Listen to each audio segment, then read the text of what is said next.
What's up, Moonwalker fam? This is just Mr. P, Darryl Wood, and I said I would be back with another minisode for y'all, so I hope you guys are ready.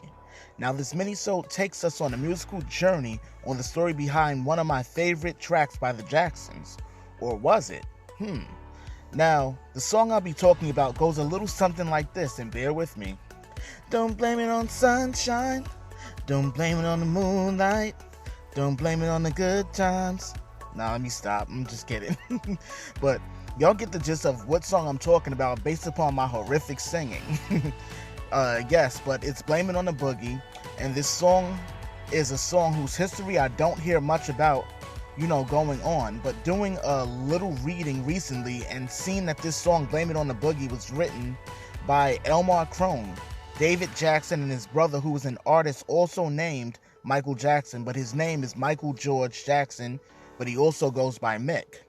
I'm not referring to the K.O.P. Michael, so yes, there is another famous Michael Jackson in case you didn't know.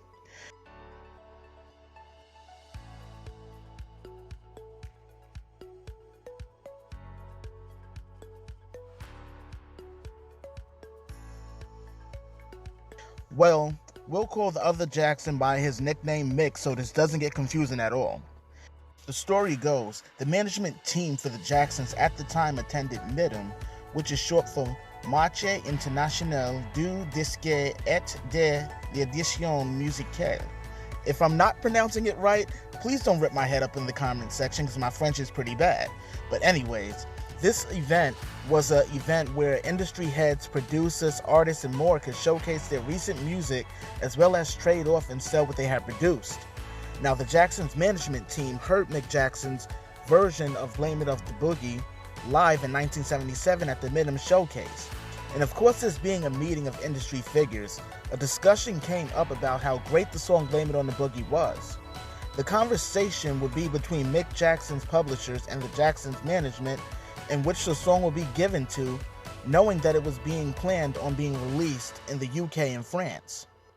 This led to the Blame It on the Boogie battle called the Battle of the Boogie, of which version was a better chart topper of Michael Mick George Jackson versus Michael Joe Jackson and his brothers. I mean, this was interesting. Now, when both versions of the song were released, they both came out within 2 weeks of each other, and the press ate up and ran with comparisons of which version was actually better. The version by Mick Jackson was a mid-tempo, kinda slower version, while the Jacksons' version was funk-based with a hint of disco.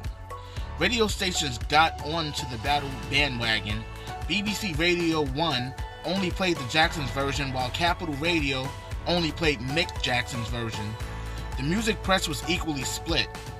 The Melody Maker did not review Mick Jackson's version, but praised the Jacksons and wrongfully referred to their single as self-penned when it was written by Michael George Mick Jackson. Now that I know the story, I went back and listened to both versions, and the Jacksons version is still victorious in the realms of enjoyability of Blame It on the Boogie. Also, there is a full documentary on this topic produced by UK Channel 4 entitled The Other Michael Jackson, Battle of the Boogie. One more thing, I know, me with these things, right? There was also a mashup version of both versions of Blame It on the Boogie used for the 2014 version of a video game called Just Dance. Now, that just about wraps up this minisode. I hope you all enjoyed this video, and if you did, please hit that like button, comment down below, and subscribe. Don't forget to hit that notification bell as well. Much love to everyone. Just Mr. P, signing out.